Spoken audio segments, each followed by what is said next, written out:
I have a comment and a question for Mr. Cochran. I grew up when the environmental movement was still fairly young, late 60s, early 70s.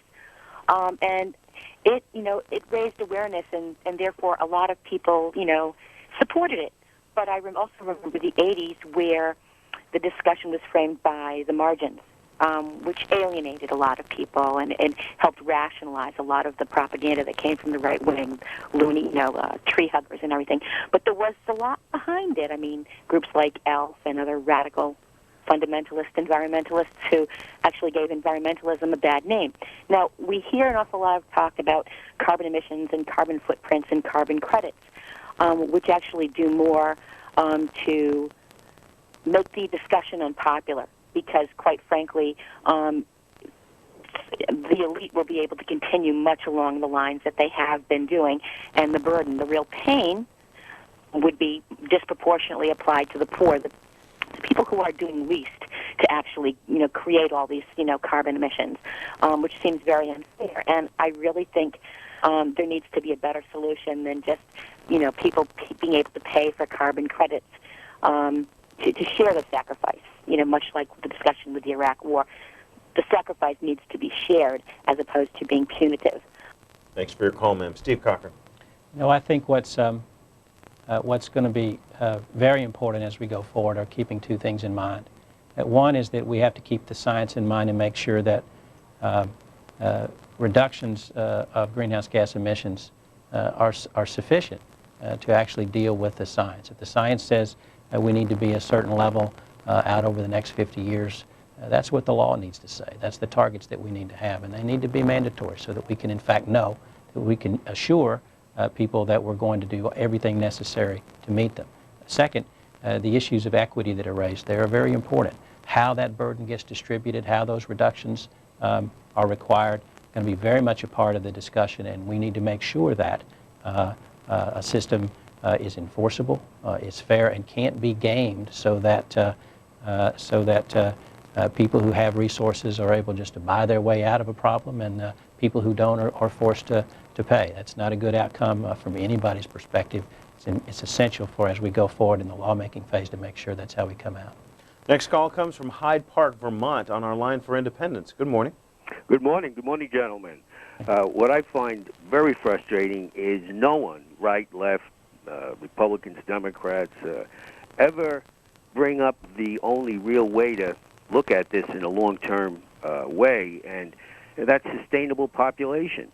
It seems in the 70s there was talk of trying to have sustainable world population, and that's all gone by the wayside. And the population, I think the world population has basically tripled in my lifetime, and it's still going on an ever-increasing curve. And there's only so many resources on the planet. And with our modern industrial technological age, the more people that live this lifestyle and use up more resources, there's going to be more pollution and global warming or whatever. And no one ever talks about this issue anymore. And I'd like to ask both gentlemen to comment on that. Thank you. Myron E. Bell of the Competitive Enterprise Institute. Go ahead.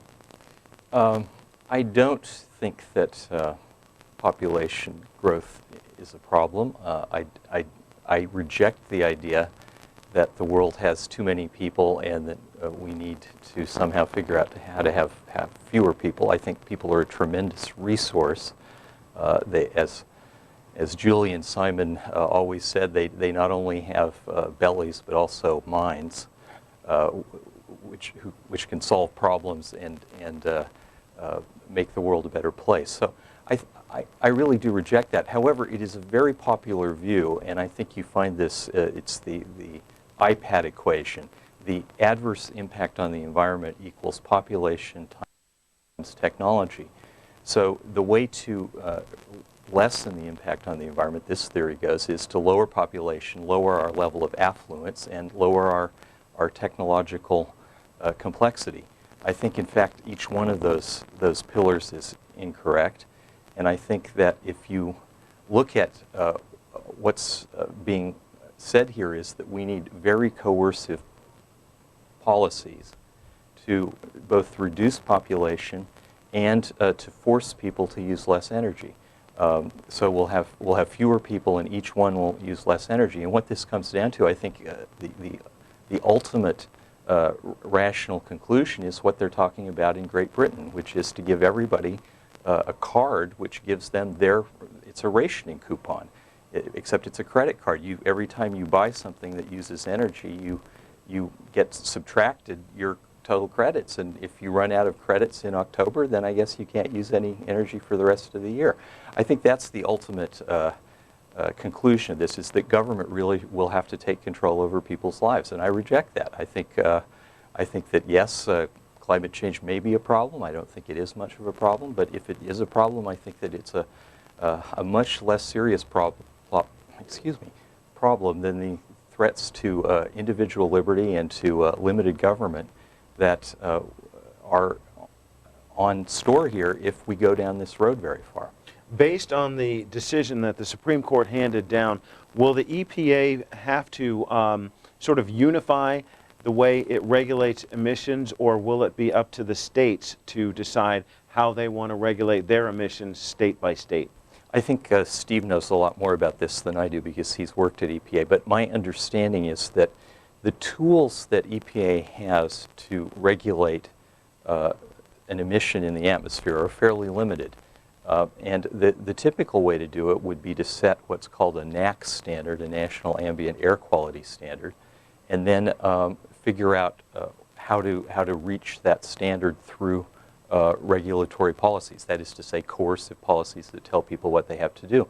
But of course, this is not going to be just about new cars. It will quickly expand to, and I think Steve mentioned this, to power plants and to every other source of carbon dioxide. But he would know much better what tools they might have. I think they're all pretty heavy-handed tools. I don't think there's going to be a lot of individual choice here. Steve Cochran, did you want to comment? Well, Myron, I think, probably hasn't met a regulation that he particularly likes. No, so I think heavy-handed is a term of art here. But there are a lot of tools available under the Clean Air Act. But like I said, I think what's likely to happen, more likely to happen here, is that Congress is going to come into this discussion and really set a set of approaches to deal with climate change. As the Clean Air Act operates right now, standards are set at the national level. An awful lot of the movement and progress that's occurred under this has gone forward at the state level in pursuit of the national standards, but a lot of freedom at the state level to move forward. We've certainly seen on climate change, as the federal government has not been taking action, a number of states moving forward with a variety of actions. Some 40 states now in the legislatures this year alone. There's some 300 bills that are pending dealing with climate change in one form or another. So there's been a lot of activity continuing to be at the state level. Ultimately, when a federal standard is set, then we'll see how to harmonize those and make those things work so that states can continue to be the leaders in innovation that they have been, but that federal standards are consistent with the overall science, so we make progress there. Hilo, Hawaii, good morning. Good morning. Yes, since man causes 90% of these pollutants and you're going to cost us billions of dollars to try to correct it, I'm just curious about this great science that you guys keep talking about. What caused the glaciers to melt back from the North American continent to the point that they are today, when there were no cars, there were no power plants, there was very few people running around with fires? And I would just like to know what your answer is on that. Myron E. Bell, can you tell us what happened to the Great Glaciers? I'm not a scientist. I want to make that clear. Look, there's a huge amount of natural variability in the climate. Now, there's been an attempt, I think, a very deceptive attempt to convince the public that it all has to do with CO2 levels, carbon dioxide levels, that somehow the CO2 levels, there's some natural change that causes CO2 levels to go up or down, and then the climate goes up and down. That is to say that CO2 is the driver of the climate. It's what controls the climate. But in fact, of course, if you look at the end of the last ice age 12,000 years ago, and you look at the ice core data, you'll see that the temperature went up, and then the CO2 levels went up. That is to say, there was some natural change, probably in the Earth's orbit or the orbital mechanics of the Earth, which caused the ice age to end and this relatively brief interglacial warmer period to begin. But that led to a rise in CO2 levels, not the other way around, because of course the oceans can hold CO2 inversely to the temperature. That is to say, when the temperature goes up, the oceans give off CO2, and when the temperature goes down, the oceans take it in. So I think it's pretty clear that the main driver of natural climate change is not carbon dioxide. Now, as to what's happening today, I think it's quite likely that some of the current warming period we're in is due to higher CO2 levels, because we know CO2 is a greenhouse gas. All other things being equal, it will lead to a slight warming of the planet. And what we're seeing right now is a slight warming. It's a modest trend that we're in since about 1970. It could go down again starting this year. Who knows? Our next call comes on the Democrats line from Boyertown, Pennsylvania. Good morning. Yeah. I live on a farm, and we were here in the drought of '99, and so we know something about the effects on the ground. I wish you'd give me a break when you say that the government doesn't control anything. It already controls a lot of things, and I think it ought to control some things that it doesn't control enough, including emissions, which are going to kill us regardless of whether they warm up the planet or not. Think of the cancer rates and other things, not to mention the asthma that all the people in the inner cities have in the East. Because of the emissions, we're poisoning our air, we're poisoning our water, and those are the things that concern me. So I hope they make the regulations much more strict on that stuff and let people do harmless pleasures on their own time. Steve Cochran, go ahead. You know, one of the not always understood stories of progress in America is the progress that has been made on dealing with air pollution over the last 30, 35 years. It's really quite remarkable if you go back and read accounts of what the air was like in Los Angeles in 1965 or in any of the major cities. And you fast forward today and look at the amount of progress, the emission reductions that have occurred. All of that came through both federal regulation, laws that have been on the books now and have been improved over the years, and a very effective state management of those programs in many cases. And at the heart of that has been technology innovation, improvements in efficiency, all of which have come during a period of time of continued, sustained economic growth. To make the arguments that somehow we can't prosper in the future, a world that's just not consistent with progress. I remember, I'm old enough now to have witnessed discussions in the 70s and in the late 70s and the 80s where people making the same arguments that Myron is making. That number one, the science isn't clear. That's always a component of arguments, whether it be on tobacco or air pollution or now global warming. And also making the arguments that if we do anything about this, we will bankrupt ourselves and we will bankrupt America and we will all be taken to the poorhouse. None of those were true then. They're not true now, and we've got the history behind us to demonstrate it. So one of the things that I'm looking forward to in the next, over the next few years is an opportunity to engage in really pursuing these opportunities that can both solve problems and create the kind of way of life that we want to have. And I think we ought to be busy to doing that and quit arguing about the last detail of the last scientific journal. Mike, Myron Ebell, your response about unclear science and bankruptcy. Well, Rob, you know, I think that the experience that we're going through worldwide in looking at global warming and trying to reduce emissions is very instructive. The European Union is committed to the Kyoto Global Warming Treaty. It's really a religion over there. Every political party is trying to outdo the other to say that we're going to reduce emissions. Canada has ratified the Kyoto Treaty. Japan has ratified it. What's happening to emissions in those countries where they are committed to reducing them? They're going up more quickly than in the United States. Canada has virtually the same economic growth and the same population growth as the United States, and yet their emissions since 1990, the baseline year, are far above ours. In Europe, there were a couple of things that happened right after 1990 that reduced European emissions.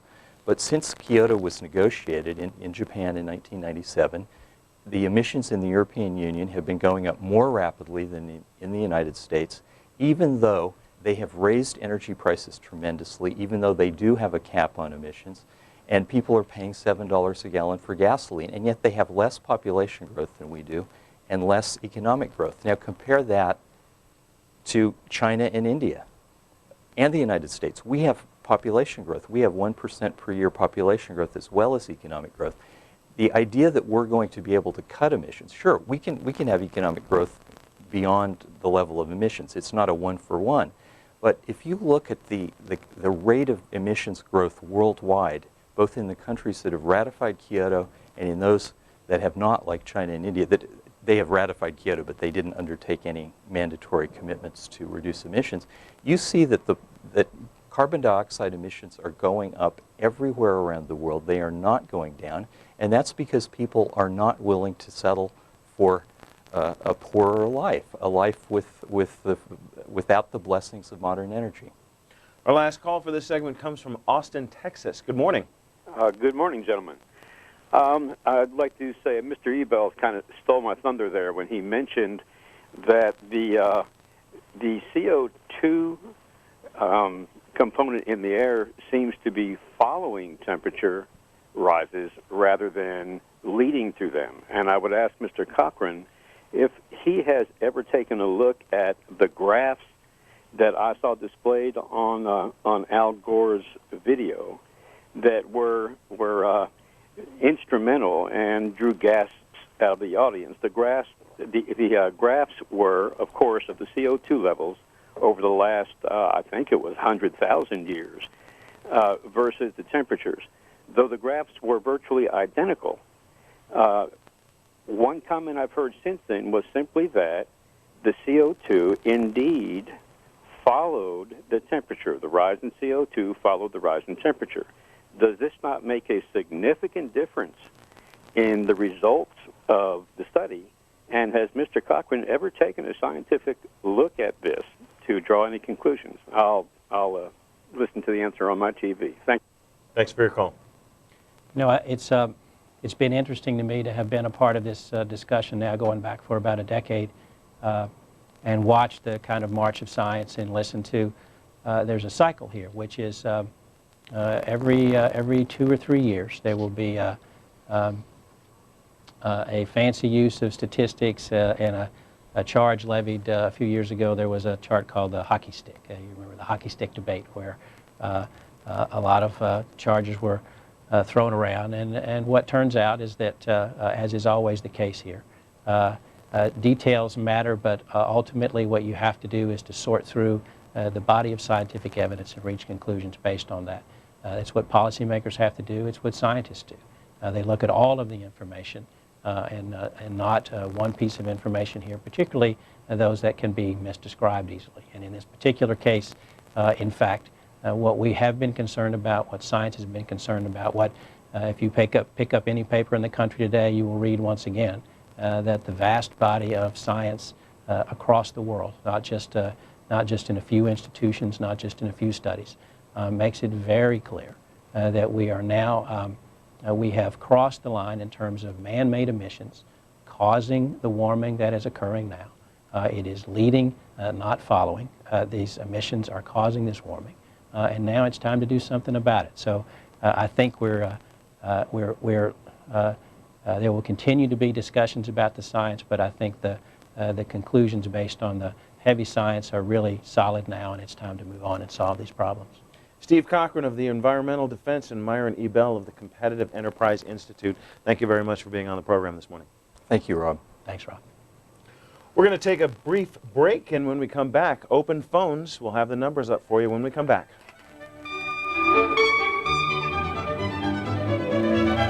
We're going to open up the phones for about the next 25 minutes and take your calls concerning NASA and their no space flights for about a 5-year period.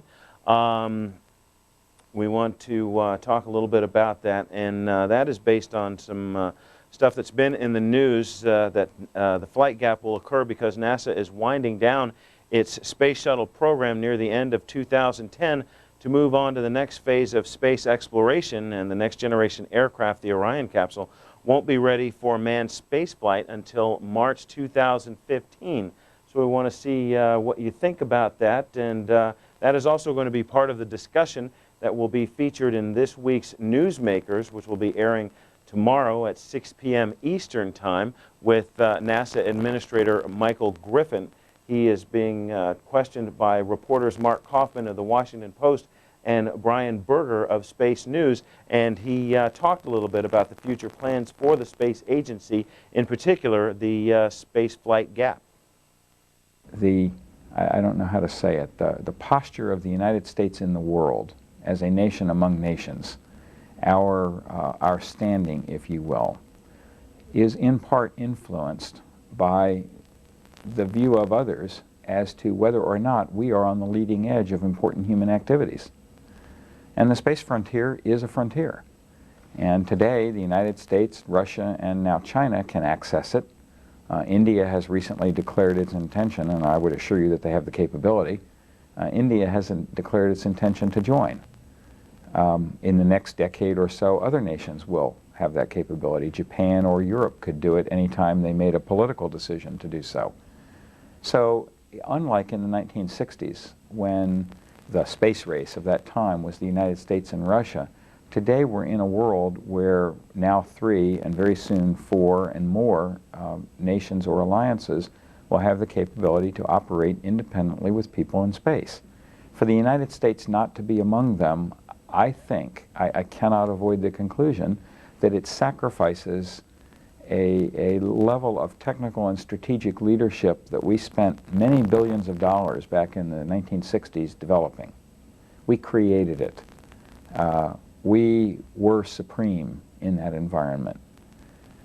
We are no longer clearly supreme, and in a few years we won't be there at all. And I must confess to you, as an American citizen, that bothers me greatly. I'm not talking about American dominance of other nations or other cultures. I'm talking about having Americans on the same frontier as others will be on.